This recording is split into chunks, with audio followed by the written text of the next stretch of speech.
London में बैठा शख्स लोगों से कह रहा है कि वो उसकी चोरी बचाने के लिए बाहर निकलें।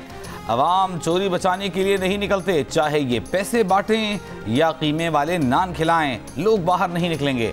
जितने मर्जी जलसे कर लें, अगर कानून तोड़ा तो ये जेल में होंगे, और वो जेल वीआईपी जेल नहीं बल्कि आम कैदियों वाली जेल होगी।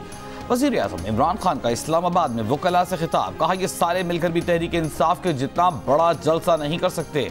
डाकुओं के इत्तेहाद ने FATF की कानून साजी में हुकूमत को ब्लैकमेल करने की कोशिश की। इकट्ठे होने वाले सारे बेरोजगार सियासतदान कानून की बालादस्ती नहीं चाहते। वज़ीर आज़म इमरान खान ने कहा कि नवाज शरीफ फौज को पंजाब पुलिस बनाना चाहते हैं, इसीलिए उनकी हर आर्मी चीफ से लड़ाई हुई। ज़हीरुल इस्लाम को पता था कि नवाज शरीफ ने कितनी चोरी की है, इसीलिए नवाज शरीफ ने DG ISI की इस्तीफा मांगने वाली बात खामोशी से सुनी। कहा पाक फौज के खिलाफ गलत जुबान इस्तेमाल करने वाले हिंदुस्तान का एजेंडा लेकर फिर रहे हैं, इनका मसला जमहूरियत नहीं।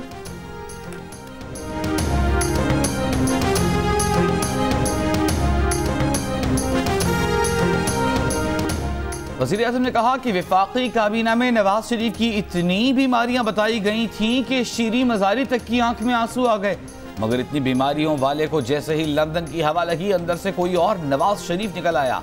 उनके तर्जमान और हमारे वजीर के भाई ने नवाज शरीफ को खुमैनी से मिला दिया। खुमैनी की बेटी के लंदन में 4 फ्लैट नहीं निकलते। खुमैनी दही रोटी खाता था, उसके लिए हेलीकॉप्टर में नहारियां नहीं आती थीं। वज़ीर आज़म ने कहा उन्होंने पूरी कोशिश की कि किसी तरह NRO मिल जाए। जिस दिन उन्हें NRO मिला, पाकिस्तान की तबाही होगी। वज़ीर आज़म इमरान खान का नाम लिए बगैर मुस्लिम लीग नून के रहनुमा तलाल चौधरी पर तंज। कहा कि उनका एक सीनियर ओहदेदार सुबह के 3 बजे किसी खातून के घर तंजीम साजी करने चला गया। वो रहनुमा बड़ा हैरान हुआ कि खातून के भाइयों ने उसे क्यों मारा।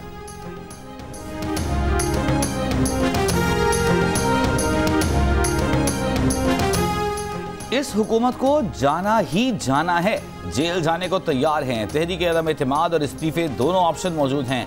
हुकूमत और उसके सहूलतकारों के बौखलाने से अंदाजा लगा लें कि ऑपोजिशन की माजी की और अब की कोशिशों में कुछ तो फर्क है। आवाम ऑपोजिशन से तंग आना शुरू हो चुके हैं कि कब इस हुकूमत के खिलाफ बाहर निकलेंगे।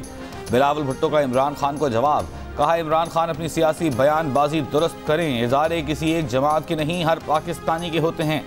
अगर गिलगित बल्तिस्तान के इंतखाबात साफ शफाफ नहीं हुए तो इसका खमियाजा इस हुकूमत और उसके सहूलतकारों को भुगतना पड़ेगा।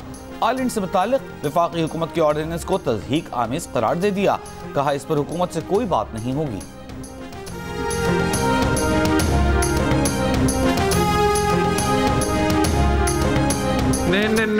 नहीं, बिल्कुल खबरदार, एब्सोल्युटली नॉट। ये ऐसे हो नहीं सकता, मैं इनसे मिलेंगा भी नहीं। वापस लो अपना ऑर्डिनेंस। नून लीग के एहसन इकबाल का वज़ीर आज़म इमरान खान को जवाब। कहा हम कैसे करप्ट थे कि आटा 34 रुपए किलो और चीनी 52 रुपए किलो थी। ये कैसे हाजी हैं कि आटा 80 रुपए और चीनी 115 रुपए किलो है। कहा PDM में सब मुतफिक हैं कि मुल्क को आइन के मुताबिक चलाया जाए। 16 अक्टूबर का जलसा हुकूमत के खात्मे का पहला कदम होगा। 13 दिसंबर को जलसा लाहौर से पहले ही ये सब हुकूमत छोड़कर भाग जाएंगे। एहसन इकबाल ने कहा कि गद्दारी का मुकदमा इमरान खान की ईमा पर दर्ज किया गया। वो उम्मीद करते हैं कि ये शर्म करेंगे और FIR में वज़ीर आज़म आज़ाद कश्मीर का नाम शामिल करने पर मुआफ़ी मांगेंगे।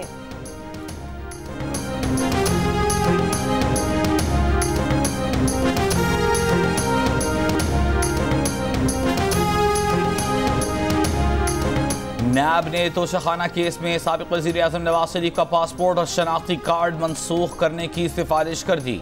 वज़ारत दाखिला को लिखे खत में कहा गया है कि नवाज शरीफ के वारंट गिरफ्तारी अदालत से जारी हो चुके, इश्तिहारी करार देने का अमल भी शुरू कर दिया गया, इसलिए नवाज शरीफ के पासपोर्ट और शनाख्ती कार्ड को ब्लैक लिस्ट किया जाए।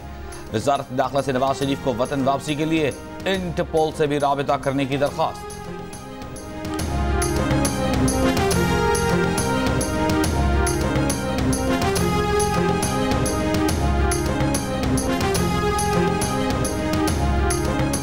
अल अज़ीज़िया स्टील मिल्स और एवनफील्ड रेफरेंस में नवाज शरीफ की बज़रिया इश्तहार तलबी। वफाकी हुकूमत ने अखबार में इश्तहार के लिए 60,000 रुपए बतौर अखराजात इस्लामाबाद हाई कोर्ट में जमा करा दिए। Additional attorney general Tariq Khokhar कहते हैं कि 7 अक्टूबर के हुक्मनामे में 2 अखबारात में इश्तहार के लिए प्रोसेस फीस जमा कराने की हिदायत की थी।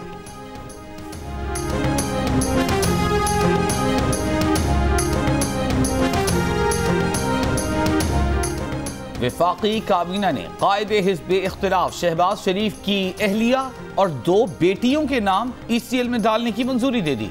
शहबाज शरीफ से लेन देन रखने वाले 7 अफराद के नाम भी ECL में डालने की मंजूरी। शहबाज शरीफ का नाम पहले ही ECL में डाला जा चुका है। 4 सद्दा में 2.5 साल ज़ैनब को ज्यादती के बाद कातिल करने के खिलाफ पेशावर और 4 सद्दा में एहतजाज। मुजाहिरीन का कातिलों की गिरफ्तारी का मुतालिबा। वजीर मुमलिकत अली मोहम्मद खान की मकतूल बच्ची के घर आमद। अली मोहम्मद खान ने कहा कि जब तक रेप करने वालों को चौक पर नहीं लटकाया जाता ऐसे जराइम का खात्मा नहीं हो सकता। वजीर आज़म शिकायत सेल ने वाक़े का नोटिस ले लिया।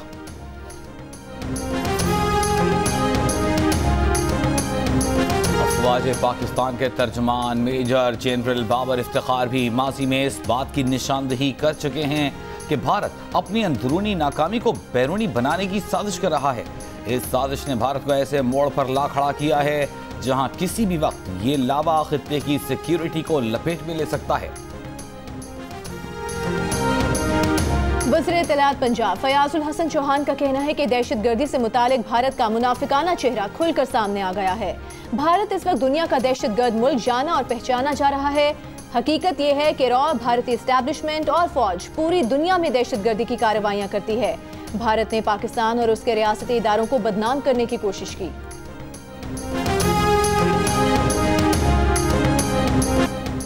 सरबराह माहौलियाती judicial commission justice retired Ali Akbar Qureshi कहते हैं कि स्मॉग से कोरोना में इजाफे का खदशा है। लाहौर में स्मॉग वाले मकामात पर स्मॉग टावर लगा रहे हैं। जो काश्तकार फसल की बाकियात तलफ करने के लिए मशीन इस्तेमाल नहीं करेगा उस पर मुकदमा बनेगा। धुआं छोड़ने वाली गाड़ियों को 3 दिन के लिए बंद किया जा रहा है। जियो न्यूज से खुसूसी गुफ्तगू करते हुए अली अकबर कुरैशी ने कहा कि भारत में फसलों की बाकियात जलाने से धुआं पंजाब में आता है। भारत को इकदाम से रोकने के लिए खत लिखेंगे।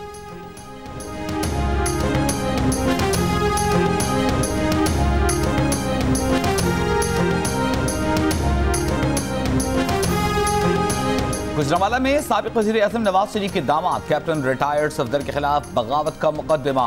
21 अक्टूबर तक कैप्टन रिटायर्ड सफदर की अबूरी जमानत मंजूर। कैप्टन रिटायर्ड सफदर का कहना है कि शहबाज शरीफ और हमजा शहबाज इंतकामी कार्रवाई के नतीजे में जेल में हैं। गुजरांवाला में जलसे के लिए स्टेडियम की जरूरत नहीं है।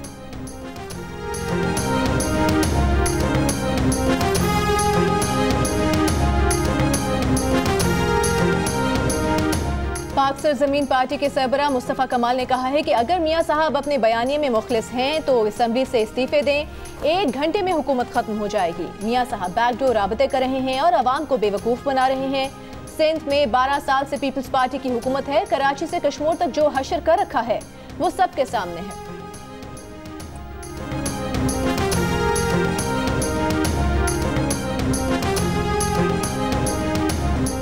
नून लीग के सेनेटर परवेज रशीद ने इल्जाम आयद किया है कि रियासत पाकिस्तान की मिल्कियत रोजवेल्ट होटल इसलिए बंद कर दिया गया ताकि इसे फरोख्त करके ATM के पेट भरे जा सके। सेनेटर आसिफ किरमानी बोले कि न्यूयॉर्क में रोजवेल्ट होटल पाकिस्तान की शनाख्त और अवाम की मिल्कियत है। होटल औने पौने दामों खरीदने के लिए हुकूमत के व्यापारी दोस्त सरगर्म हैं। आला अदलिया पाकिस्तान के कीमती असासों की लूट सेल के प्लान का नोटिस ले। पीपल्स पार्टी की नफीसा शाह कहती हैं कि रोजवेल्ट होटल फरोख्त करके PIA को दफन करने जा रहे हैं।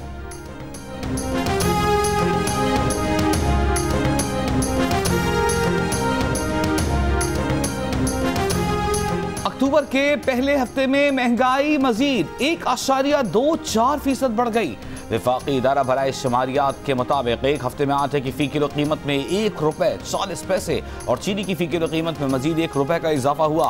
प्याज 10 रुपए, मुर्गी 9 रुपए फी किलो तक महंगी हुई। एक हफ्ते में गोश्त, घी, दालें, चावल, दही, ताज़ा दूध की कीमतों में इजाफा रिकॉर्ड किया गया।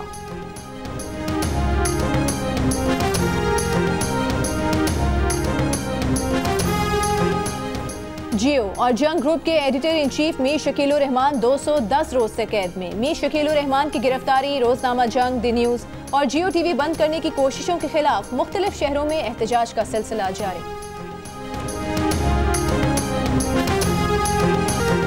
अमन का नोबेल इनाम अक़वाम मुत्तहिदा के इदारे वर्ल्ड फूड प्रोग्राम के नाम। WFP को नोबेल अमन इनाम जंगज़दा इलाकों में भूख मिटाने में किरदार अदा करने पर दिया गया। न्यूजीलैंड की वज़ीर आज़म जसिंडा आर्डन, अमरीकी सदर ट्रंप और रूसी सदर व्लादिमीर पुतिन को फेवरेट करार दिया जा रहा था।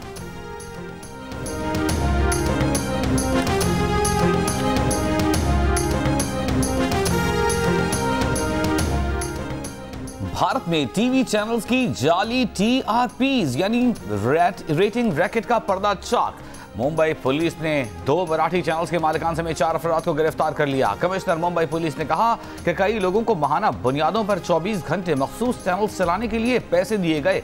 TRPs में गड़बड़ रेवेन्यू बढ़ाने के लिए की गई। रैकेट में 3 टीवी चैनल्स के मुलव्वस होने की खबर। एक टीवी चैनल रिपब्लिक के editor in chief Arnab Goswami की इल्जामात की तरदीद। कहा वो मुंबई पुलिस के खिलाफ मुजरिमाना हद तक इज्जत का केस दायर करेंगे। लाहौर कलंदर्स ने मीरपुर में बच्चों के लिए फुटसाल कोर्ट का इफ्तिताह कर दिया। चेयरमैन लाहौर कलंदर्स फवाद राना, CEO आतिफ राना और डायरेक्टर क्रिकेट आकिब जावेद की तकरीर में शिरकत। फवाद राना कहते हैं कि ख्वाहिश है कि फुटसाल कोर्ट का एक बच्चा लाहौर जाए और कलंदर्स का हिस्सा बने। 2 बच्चों को स्कॉलरशिप देने का भी ऐलान।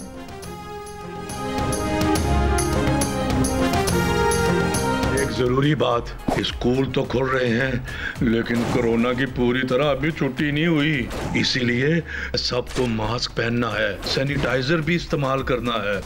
अच्छा फिर स्कूल में मिलते हैं। करना नहीं हमें लड़ना है। और कोरोना अभी खत्म नहीं हुआ। वबा से बचाव के लिए स्कूल्स में किन एहतियाती तदाबीर पर अमल जरूरी है, बच्चों को याद दहानी कराने डोंकी किंग आ गया। मास्क पहनने और सैनिटाइजर्स के इस्तेमाल की नसीहत।